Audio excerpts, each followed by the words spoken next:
এক দেশে আসছিল জঙ্গল, আর জঙ্গলের মধ্যে আসলে এক বান্দর, আর রাজা ছিল সিংহ।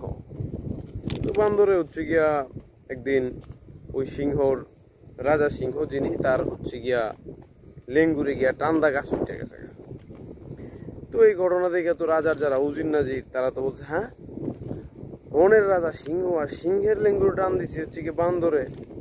রাজা আপনি এক কাম করেন, এর প্রতিদান স্বরূপ এরে আপনি দেন, মানে মৃত্যুদণ্ড দেন, মানে কতল করেন।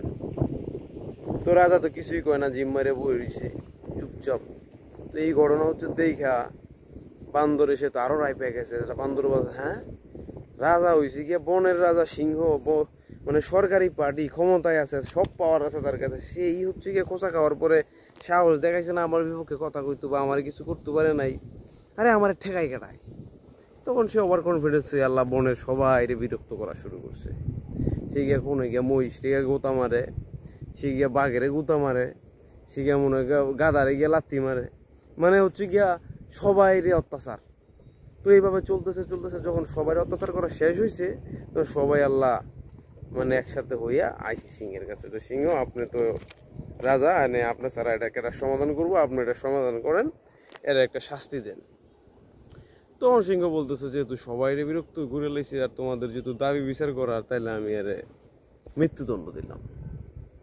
তো এই সিদ্ধান্ত আসার পরে আল্লাহ বিচার করবো কিভাবে, কারণ এর তো দরাদান এত থাকে গাছের উপরে আর খালি করে লাফালাফি।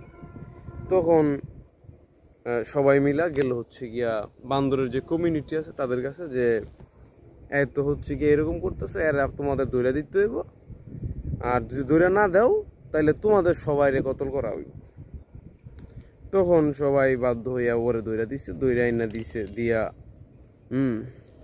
বলছে আপনারা যা ইচ্ছা বিচার করেন। তখন এরা যখন ধরতে পারছে তখন হচ্ছে গিয়ে আরে কারাদণ্ড দেওয়া হয়েছে, যাবজ্জীবন কারাদণ্ড, মানে আর কোনো সুযোগ নাই আর কি, আর জীবন বলা চলে শেষই।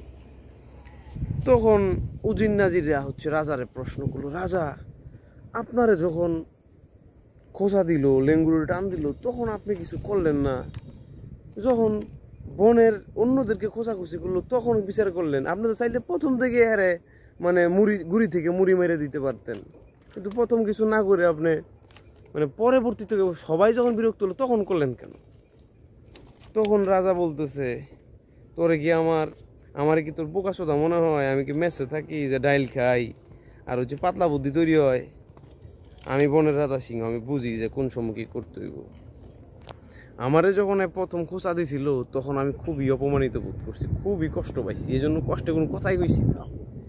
তো আমি তখন যদি তার বিচারটা করতাম তখন সবাই ভাবতো যে আমি অত্যাচারী, আমি স্বৈরাচারী, বা আমি হচ্ছে আমার নিজস্ব মানে ক্রোধ আক্রোশ মেটানোর জন্য এরা শাস্তি দিছি। কিন্তু আমি সময় নিছি, আমি জানি যেহেতু আমারই খোঁচা দিছে তার মানে সে আরো অনেকের খোঁচা দিতে পারে, তো সেই কাজটাই করছে। আর সে যখন এই কাজটা করতে সবাই যখন এর দ্বারা বিরক্ত হয়েছে তখন উল্টা আমি তার বিচার করা লাগবে কি, সবাই আমার কাছে ওর বিপক্ষে বিচার নিয়ে আসছে এবং আমি তখন তার উপযুক্ত বিচারটা করছি। তো বিষয় হচ্ছে এটা কাউরে ছাইড়া দেওয়া মানে বা হচ্ছে গিয়া হচ্ছে অতিরিক্ত লাফালাফি মানে হচ্ছে তার এখানে পতন আছে, আর কাউরে ছাইড়া দেওয়া মানে এই না যে তারা ধরা হবে না, তারা সঠিক সময়ে ধরা হবে বিদায় ছাইড়া দেওয়া হয়েছে। সুতরাং চিন্তিত হওয়ার কোনো কারণ নাই।